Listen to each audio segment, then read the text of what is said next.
గ్రామాల్లో పంచాయతీ ఎన్నికల సందడి నెలకొంది. ఓవైపు మూడో విడతకు నామినేషన్లు వేస్తుండగా అనేక గ్రామాల్లో ఏకగ్రీవాలు కొనసాగుతున్నాయి. ఎన్నికల వేళ అభ్యర్థుల తీరుతో స్థానిక పోరు ఆసక్తికరంగా మారుతోంది. మెదక్ జిల్లా రామాయపేట మండలం ఝాన్సీ లింగాపూర్లో సర్పంచ్ అభ్యర్థులుగా తండ్రి కుమారుడు తలపడుతున్నారు. తండ్రి రామకృష్ణయ్య సిద్ధాంతాలు, తన విధానాలు వేరంటున్న కుమారుడు వెంకటేష్ పోటీకి సై అంటున్నాడు. 1563 మంది ఓటర్లున్న గ్రామంలో మొత్తం 10 మంది సర్పంచ్ అభ్యర్థులుగా నామినేషన్లు వేశారు.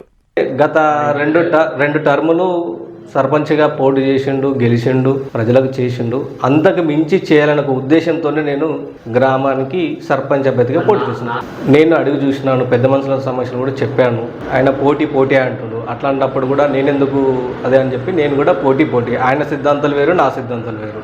ఆయన కాంగ్రెస్ పార్టీలో ఉన్నాడు, నేను బీజేపీ పార్టీలో ఉన్నా. సమరానికి సై ఉన్నా. నేను 12 ఏళ్ళు సర్పంచ్ చేసిన, అభివృద్ధి పనులు అన్నీ చేసిన. ఇక దీన్ని బట్టి మళ్ళా ఉండాలి అని జనాలందరూ వచ్చి బలవంతం చేసి నామినేషన్ వేయించారు. దాని గురించి ఇప్పుడు నాకు వేసినాక మళ్ళా తెల్లారి నా కొడుకును 2-3 తయారు చేసి నామినేషన్ ఎందుకు వేసినా ఉన్నన్మాసగా చేద్దాము అని అందరు అన్నాక మళ్ళా 2-3 తలిగి నా కొడుకును పోటీ వేయించారు.